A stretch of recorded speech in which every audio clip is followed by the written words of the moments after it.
Okay, so what time is it? Okay, so we're on page 15. Now, I spoke to you about this briefly yesterday, and I outlined it. But let's take a look at how it's actually written here. This is 2/3 of the way down, page 15, in the regular print. So this is the Rambam talking again. We're talking about the principle of justice, and he says, the writings of the sages contain an additional doctrine which is not found in the law, meaning in the written Bible, the verses.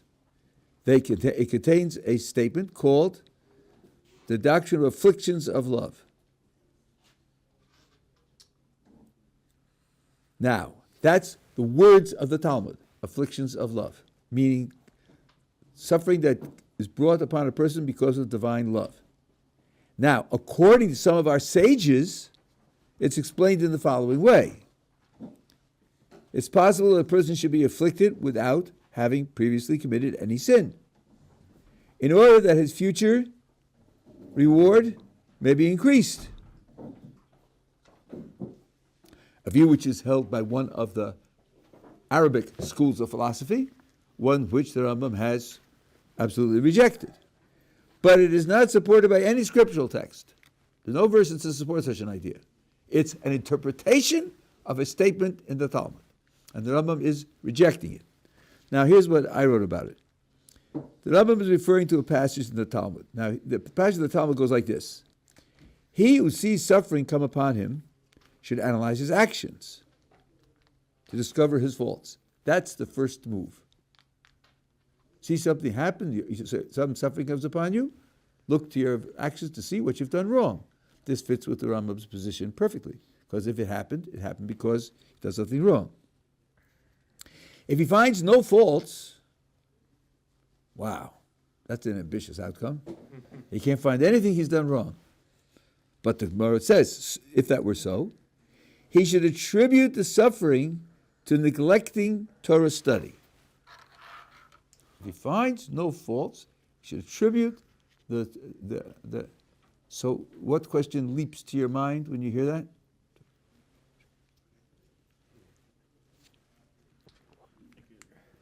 Isn't neglecting Torah study a fault? So what do you mean? He found no faults, and then he says, well, there must be this fault. You searched it, didn't find any faults. The commentators are worried about this, and some of them say, sometimes you could neglect Torah study wrongly and not be aware of it.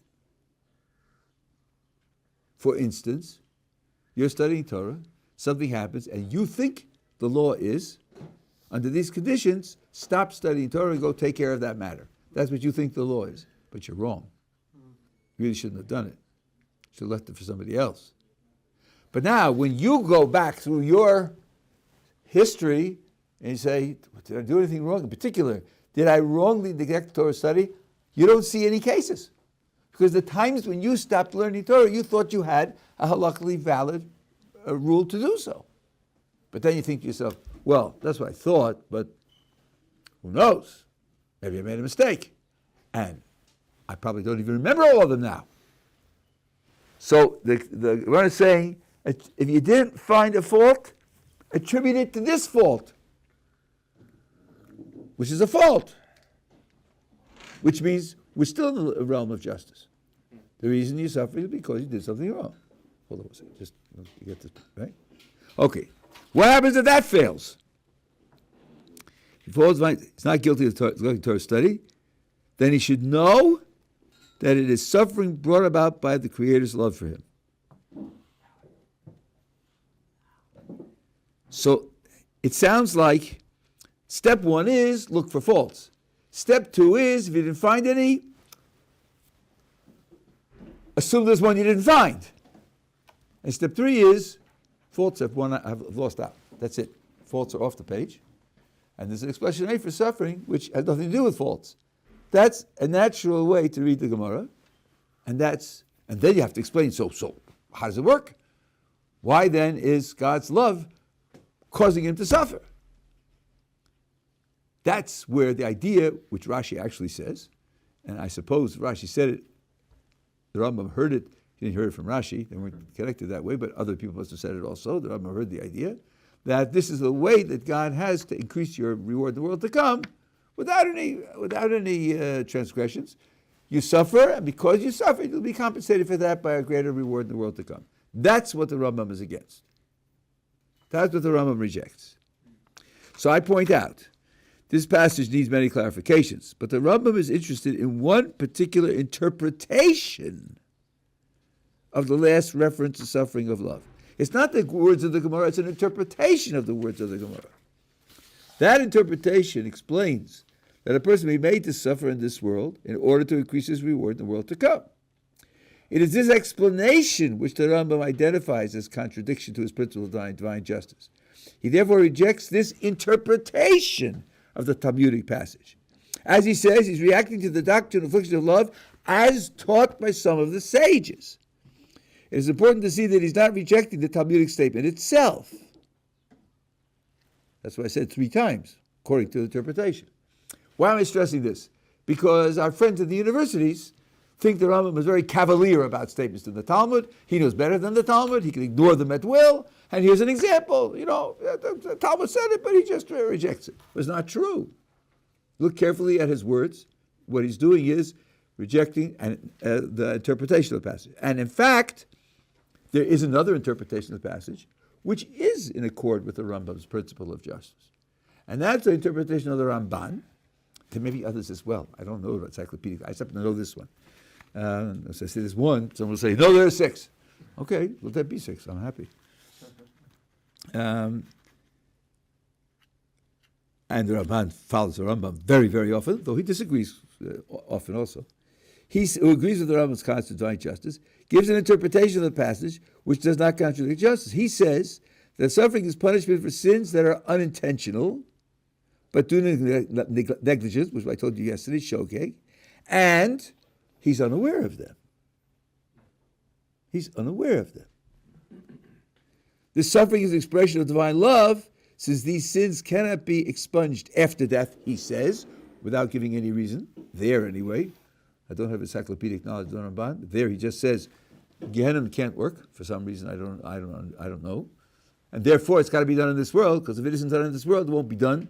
If it isn't done, this person has the residue of failure, of evil, and therefore he can't go into the world to come. The Rambam rejects Gehenna? No, he's... Thank you. How did we get to that? That's not even relevant here. And indeed, the Rambam says this. We saw this passage before. The Rambam says some sins are punished after death. Some sins are punished in this world, and some sins are punished both ways. And while they still affect the guilty person, he cannot enter the world to come. So that's the way in which the Rambam is dealing with that passage and preserving his position that everything is due to justice, in opposition to those who would hold something like Rashi's position. Now, you had a question? Okay, so first thing is, if we go with this, do we have to assume that in the case of like Job or Yov, that he had some flaw that he hadn't really... The Rambam has a long, complicated exposition of Job. There's 2 chapters dedicated to it. I hope we'll get there. It's a very fascinating, challenging, interesting proposition, which I have in this manuscript. Okay. Yeah. Another question here? No? So then, that one we'll deal with later. Then I wanted to, so what about a situation where, I have some flaw, I did something wrong, I didn't study Talmud enough, but then, it seems like the punishment was disproportionate in line. Like, I got hit by a car. Like, it seems like, fine, you might have some flaw, but then the punishment seems to come out of line sometimes, and you had an opening via that flaw, but then what the divine justice seems strange because what hit you was more than that flaw deserved. Okay, so I think that comes under what we discussed a few days ago, where he says that everything is divine justice, but we don't know the ways of divine justice. And that was like the case of the 2 people who got buried, the bandit and the tzaddik. And he refers to places. And he said he was told in a dream it was because the bandit did this one good thing, and because the tzaddik did one bad thing, that's why it was reversed. And we said at the time, what the Rambam is introducing is 2 principles of ignorance. One is you don't know what happened. Without that dream, no one would have known what they did wrong and what the other one did right to deserve this strange treatment. But second of all, even after you know what happened, it's not obvious to why being buried in the wrong plot compensates for the actions cited. What's the connection? Levels of severity, intention, consequences. I mean, all that has to be taken into account. It's something that we generally can't do. Yeah. Could it be that in very special occasions, the sin for which the person is suffering is not his own sin, but rather through this person, perhaps it will enlighten a certain insight that was that only he could bring to the people that had that sin. Couldn't he be like a way so that people get a certain Not insight? according to the Rambam. The Rambam, it has to be justice. It has to be justice. Now, I know how broadly you mean your words.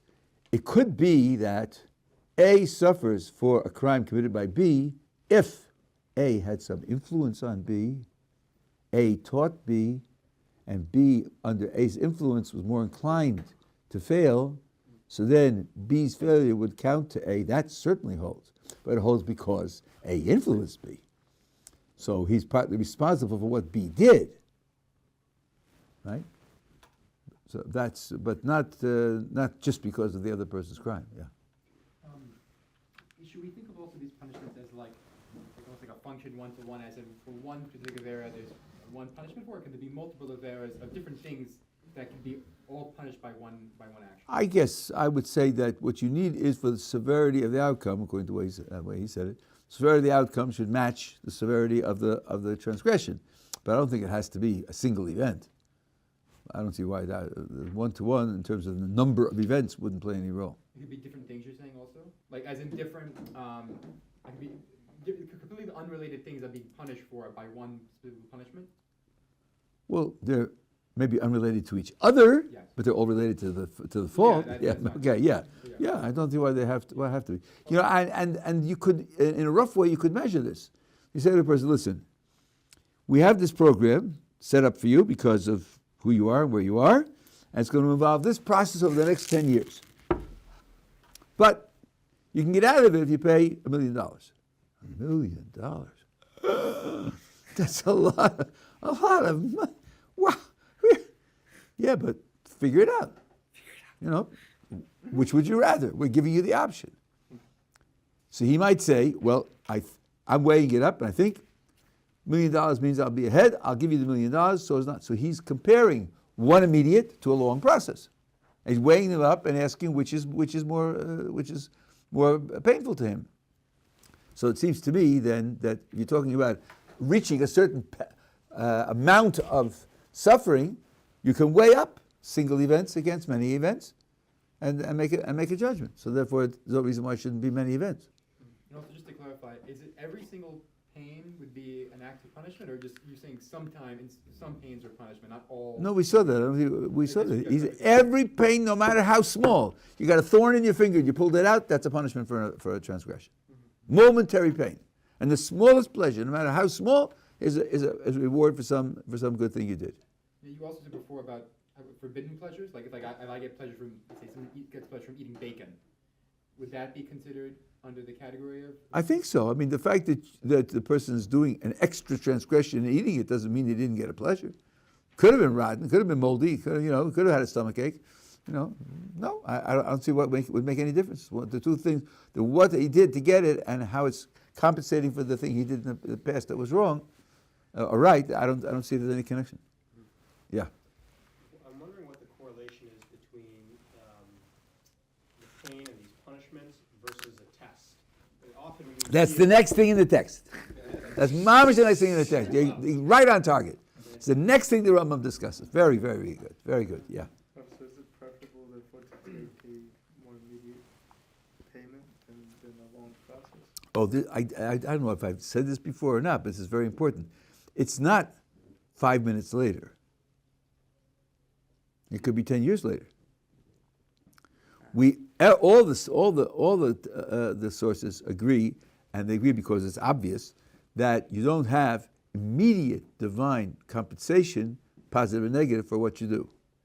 If you did that, you would be reduced to a puppet on a string. Let's see, do I want a good cup of coffee this morning? I'll say an extra till, I'll get a good cup of coffee. You'd be doing everything because of your own selfish reaction to what was happening. It's usually hidden from you what mitzvah the pleasure is compensating for and what transgression, usually. We'll talk about Mida Kedeged Mida, I have a whole section on that. But, and certainly not immediate. So that being the case, it's going to be, usually, you don't know. Yeah.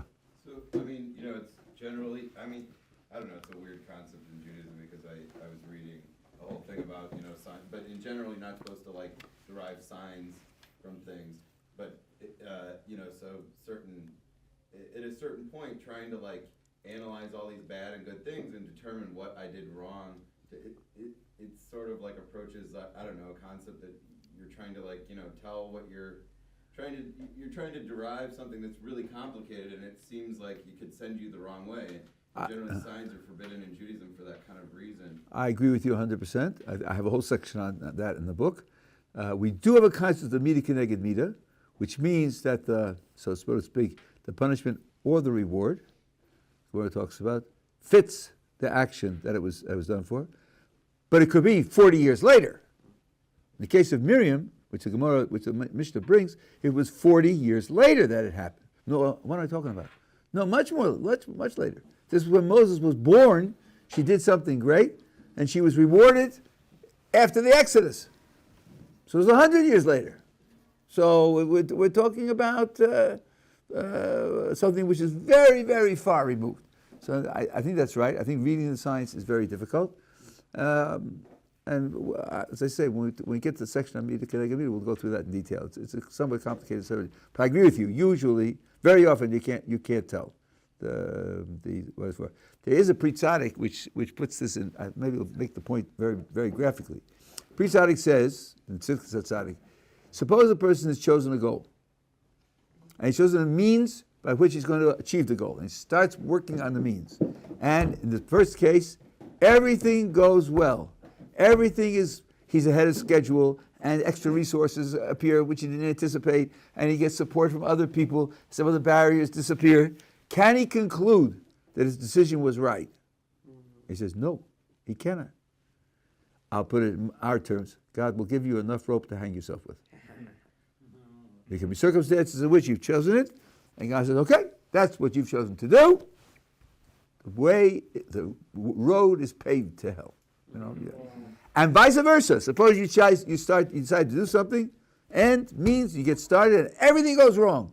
All sorts of obstacles appear, and your allies desert you, and the resources are used up, and so forth and so on. Can you conclude that your decision was wrong? No, you cannot. Maybe God just wanted to make it hard for you, so that you'll have a greater reward for having overcome greater resistance. And indeed, Abraham was on his way to sacrifice his son Isaac, and the Midrash says that the Sultan created a river in his path, blocking his way. So Abraham didn't say, wow, Baruch Hashem, I'm going home, because I can't cross the river. No, he waded out up into his neck, and he said, you told me to go, and I'm going. If I go any further, it's not going to happen. And the river disappeared. So I think this is exactly for the reason that you say. Reading signs is something which HaKadosh Baruch Hu sets up the world in such a way that you usually can't read the signs. So it's very dangerous. I have a whole section on this. We'll get to it. Yeah, right. Just to add on to his point, how does somebody tell if he's getting rewarded in this world and not in the next world? Oh, the Gemara says, okay, let me explain. The Gemara contemplates the possibility that a person could use up all of his merit by the reward he gets in this world and be excluded from the world to come. We mentioned such an idea a couple of weeks ago, right? Then the Gemara says, well, how could you know that that's not what's happening to you? You're not using it up, right? Well, if you go 30 days without any frustrations, without any irritations, then you should worry. Okay? What counts as a frustration? Reaching into your pocket and pulling out the wrong coin. Frustrated? You're not being paid. No, you're suffering already. You're suffering already in this world. That's bad, you have to put your hand back in and pull out the right coin. That's a tough deal, right? That's enough to already, then don't worry. You're not being paid in this world. So I assume that none of us has a practical problem as to maybe we're being paid in this world.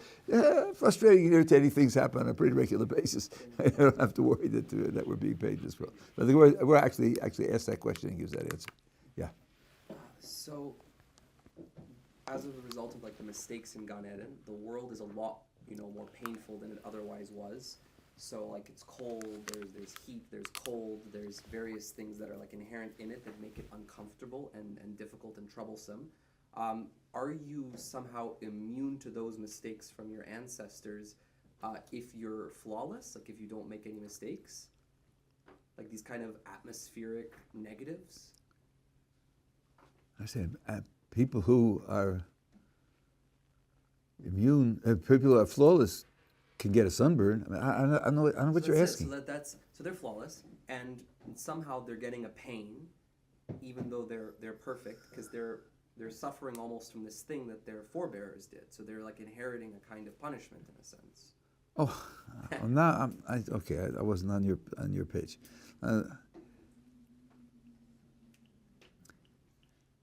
I guess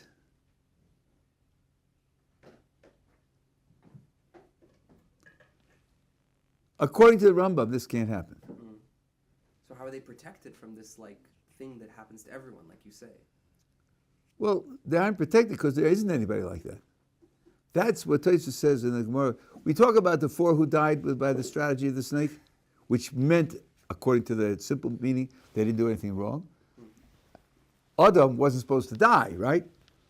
People weren't supposed to die. Death came into the world because he ate from the tree. Say many. Rambam doesn't agree, but okay. And then, so then the question is, the Gemara says there are 4 who died because of the snake. Aha! They died because the snake engineered that Adam and Chava should sin, and then for that brought death into the world, and that's why they're dying, only because of what happened in Gan Eden, not because of anything they did themselves. So then they're suffering the sins of their forebears, right? So, okay, so there's an answer to that. I mean, first of all, the Gemara says that's not, the answer to that, the deep answer to that, based on the Midrash, is that it isn't just your forebears. That's you. You were there. Yeah. You were there, and you played a role in that decision. You participated in that decision because all human souls are rooted in Adam. That's what I wanted. We're all slices of Adam. Adam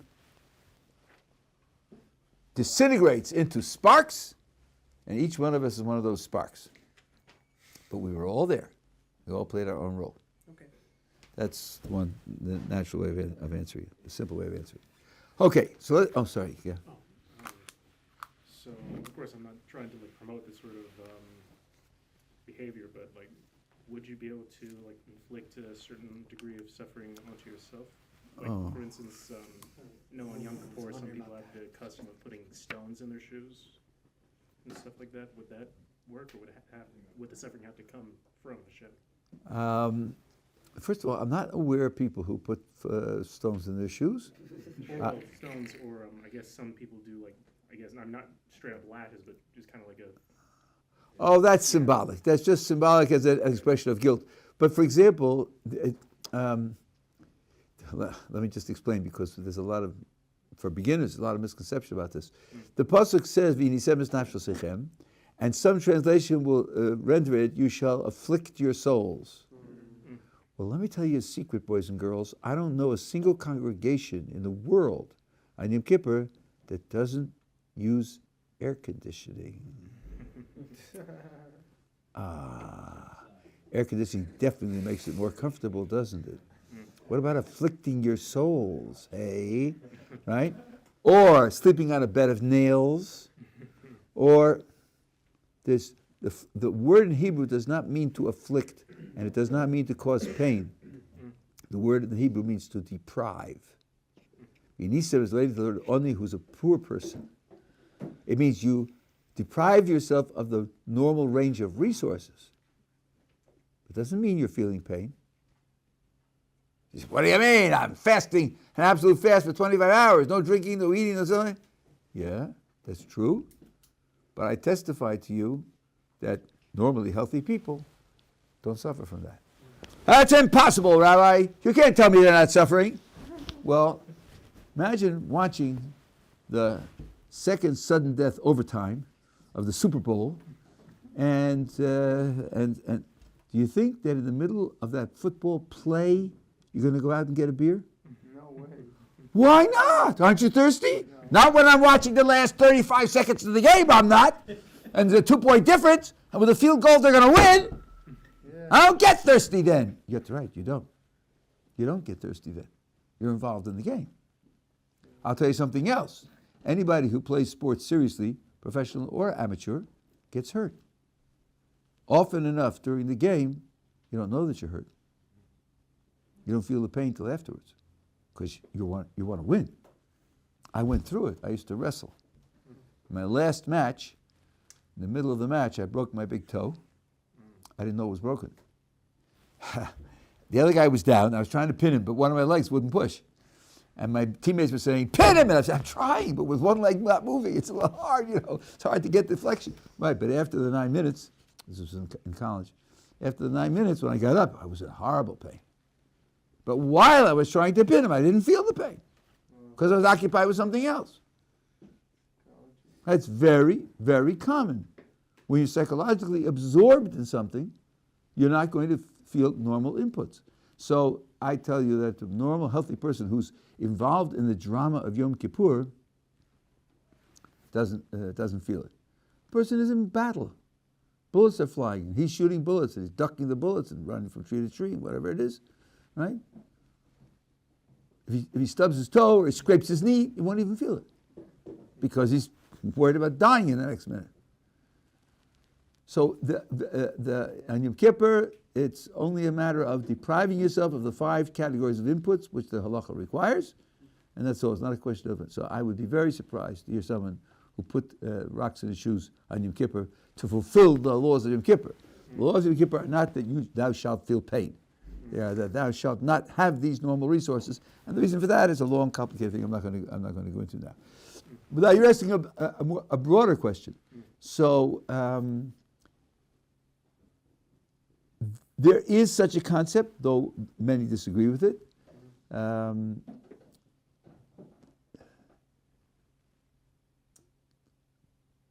Let me make this in a 3-step description, because if you don't have the background. Pain can be punishment. It can be.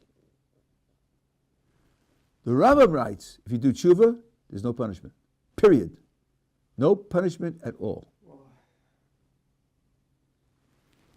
Writes in the Mishnah Torah.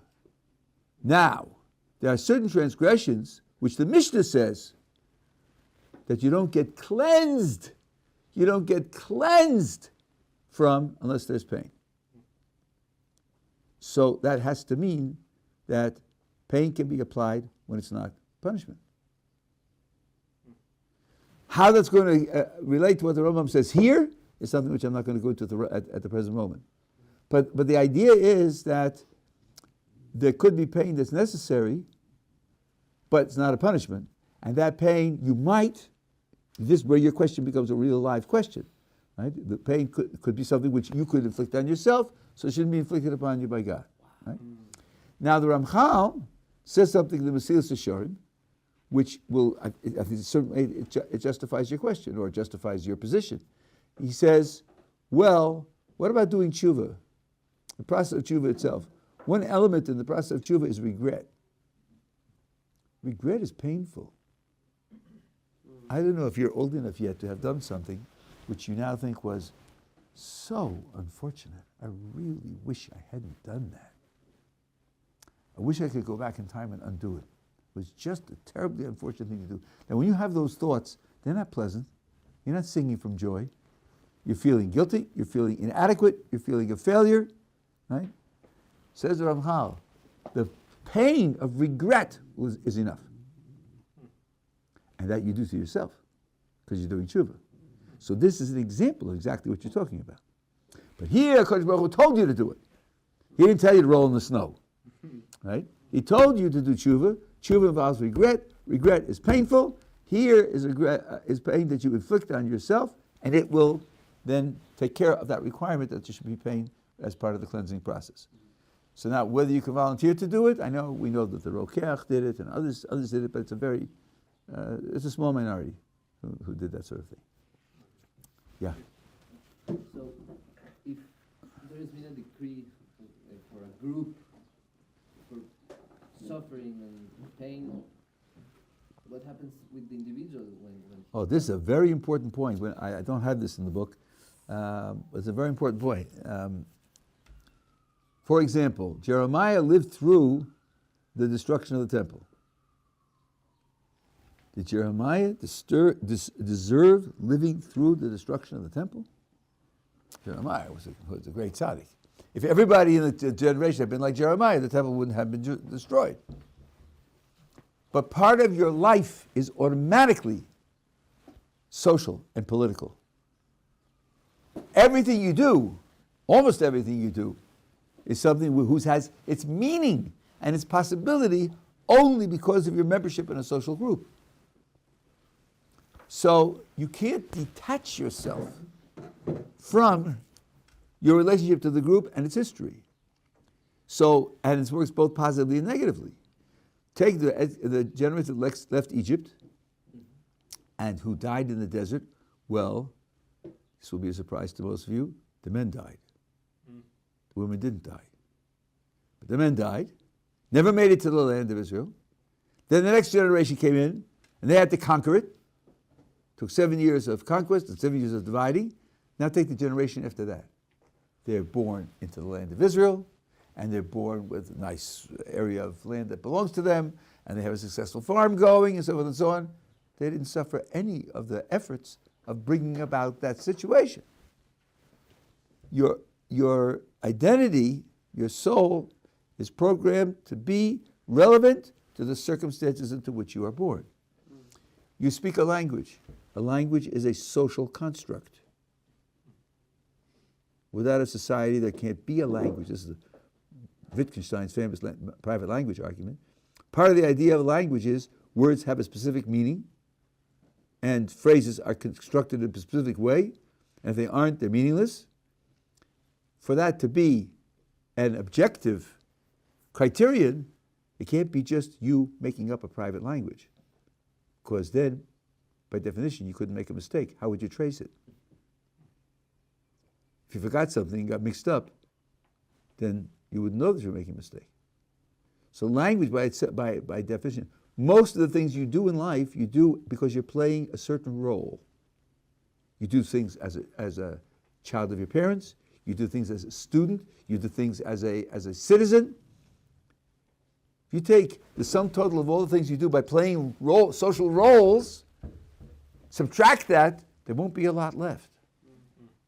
Even things which we think of as individual efforts, if you look at them deeply, turn out to be social. Let's take the mathematician who sits at 1 a.m. in his lonely study, pondering curves and dimensions and so on and so on, this way and that way, and then he comes up with a proof. Didn't do it all by himself. Didn't discover the ideas and invent the principles and invent the logic. Did he do it all by himself? No. Why not? Because he had all the people he built on in the past. He has his university who's there to support him and fund him and so on. He has his students and fellow teachers who help guide him and so on. He's completely networked into a system. He is networked in a system, but you haven't touched the deepest part of the network. And by the way, that's accidental, right? In ancient times, there were no universities, and there were no networks, and he wasn't supplied by anybody. He was independently wealthy, right? He just sat and thought about things and came up with answers, right? Food? What? Okay. I'm talking about mathematics, right?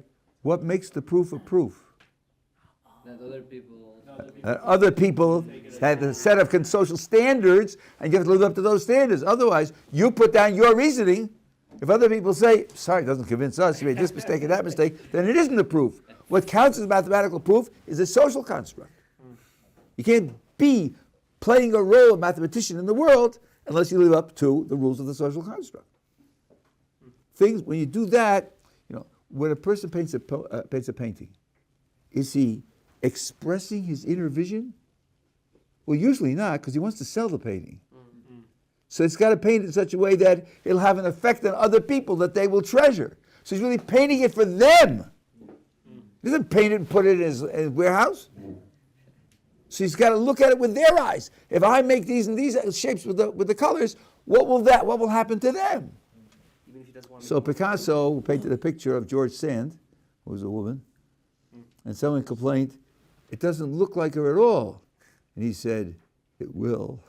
And he didn't mean she's going to become so grotesque she'll look like my picture. What he meant was, when people look at my picture, they'll come to see her in a different way. Like a caricature does the same thing. You know, if you put out the caricature and say, find this man, you're not going to find him. It grossly exaggerates certain features.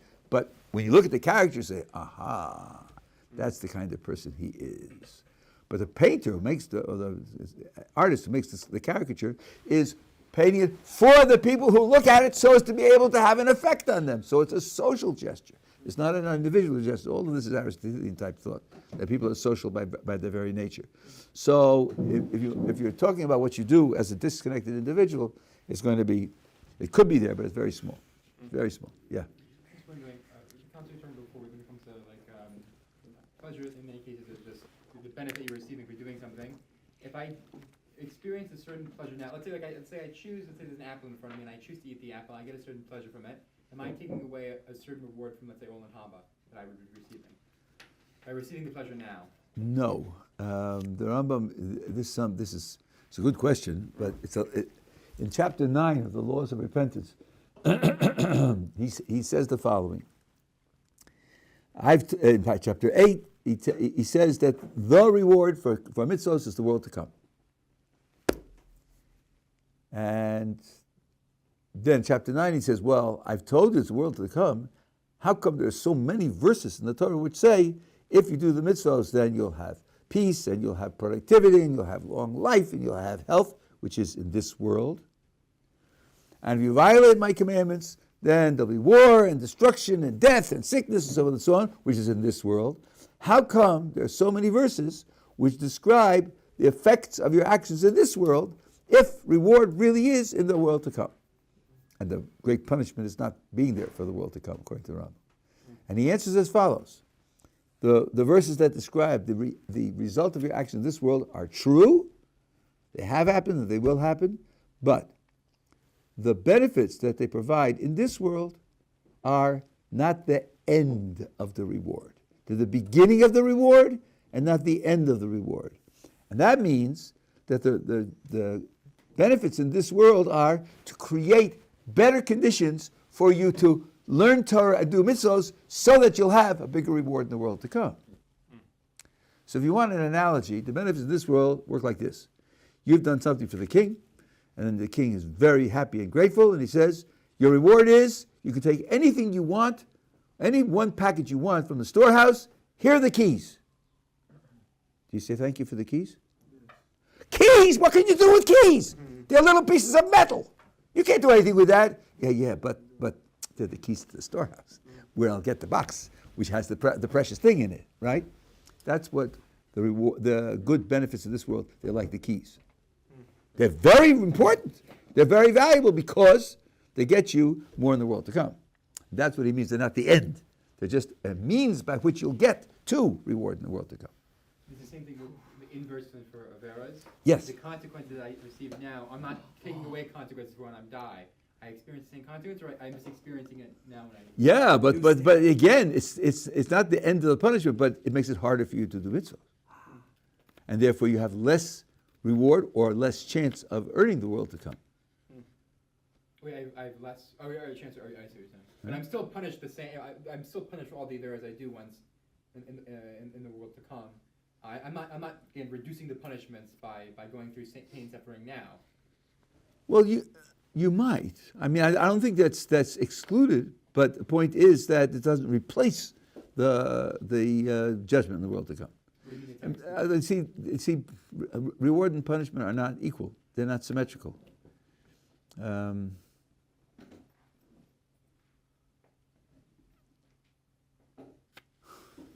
not much to do.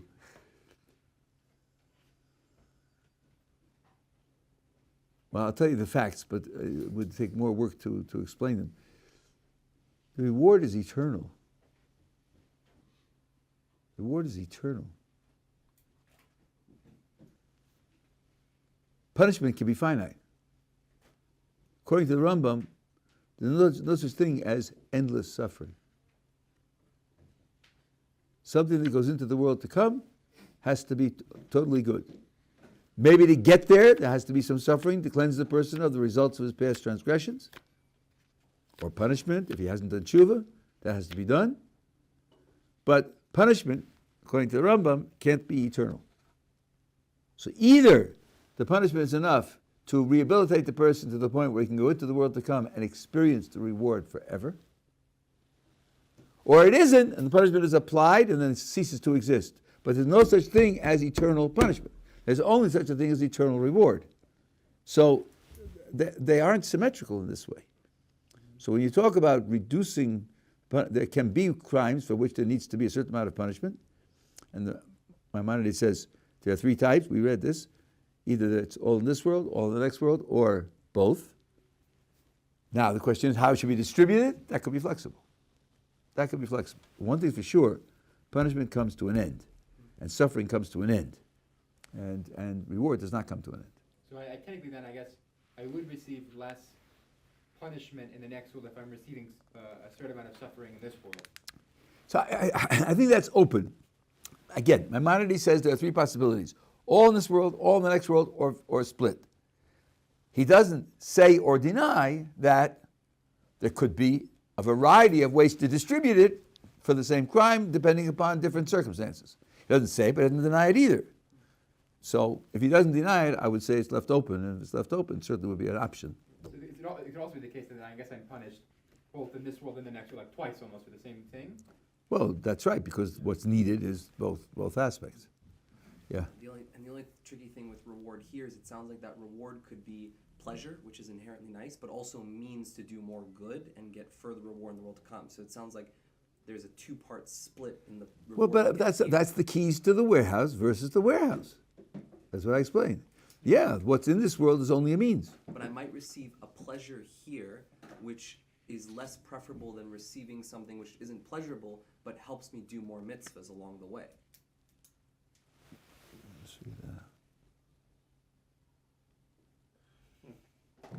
Well, the items that he takes from the verses, which are promised for obedience, for doing mitzvahs, all of them are pleasurable. Peace and health and sufficient economy and sufficient material support—they're all pleasurable. So you don't have to make that choice. You can collapse them into each other. I mean, they all are in fact pleasurable. So And helpful. pleasure is helpful. A person who's in pain, we read that. A person in pain, worried, anxious, can't focus himself to be able to serve HaKadosh Baruch Hu correctly. He's not going to be able to manage it. Okay, so now, in the middle of page 16, there's 2.5 lines, the Rambam, where he introduces the question that someone asked me about a half hour ago. Be not misled by the accounts of trials, such as Hashem tried Abraham or tested Abraham. He afflicted you and made you hungry, which it says in Deuteronomy, that's where we ate the manna. For you will hear more on this subject later, and in chapter 24. Now, okay, be not misled, but it is a relevant question. Trials involve suffering. There's effort, there's worry, there's concern for failure, there's stress. No question that if the appearance of a thorn in my finger, by pulling it out, is called a pain, which has to be understood as a punishment for a crime, well, the pain of trials is much worse than that. So Rambam says, don't worry. It's not a problem. Okay, I won't lose sleep tonight. But when you go to chapter 24 and read about the trials, he doesn't mention this chapter. And he doesn't mention the problem. I don't know anywhere where he discusses specifically the problem of the suffering involved in trials vis-a-vis his principle that all suffering is a response to failure. So I have a way to deal with it, but I have to speculate because he doesn't write about it. I'm using things that he writes in other places, but I don't know of any place where he pulls them together. The Rambam notes that the cases where the Creator tests people or nations seem to contradict his position. That's what the Rambam says. I'm now explaining. Often tests involve experience of pain. That pain is not deserved by previous actions of the one who's tested. How then is it not a contradiction to the principle that every pain is due to prior sin? He answers that in a later chapter. He'll explain the nature of trials. The problem is to see how that discussion answers this question about violating justice. So, chapter 324, the Rambam discusses the subject of trials and tests. He sees in this subject two severe problems. Now I'm going to that. There are two severe problems in the idea that God tests someone or some group. One is that some interpret trials as imposing suffering on people in this world so as to increase their reward in the world to come. We saw that. That's the sufferings of divine love. Some people interpret the tests that way. Well, the Rambam has already rejected that. So that's a problem. This contradicts the principle of justice. And there are no verses in the Tanakh which specify it explicitly, as he said above. Although it's a Talmudic service interpreted by some, well, we saw that he rejects that. The second great problem he sees with the idea of trials is that this seems to be an implication that the Creator does not know what a person will do until he tests him. When God says to Abraham, you have to sacrifice your son, and he's ready to do so, and God calls off the test at the very last moment, it then says, Ati yadati ki yireh Eloki mata. Now you could translate that as, and now I know that you are a God-fearing man.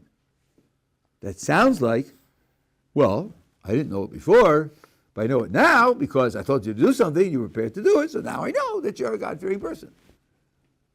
So it wouldn't be crazy to read that verse and say, aha, that's how God found out that Abraham is God-fearing. He assigned him to do this test, and he passed the test. But of course, as I write here, seeing the birth of the Creator, right? And that is impossible to accept because God knows everything, his knowledge is perfect. The Rambam says it over and over again. So that can't be the right explanation of why there are tests. So now, this is today's Wednesday, right? So tomorrow we'll see what the Rambam says the purpose of tests is, and we will try to explain how, knowing what he says, how that will answer the question of why tests don't contradict justice. It's not easy. It's not easy. And if it doesn't make sense to you, you'll tell me, and we'll see if we can work it out, or maybe I have to change what I wrote.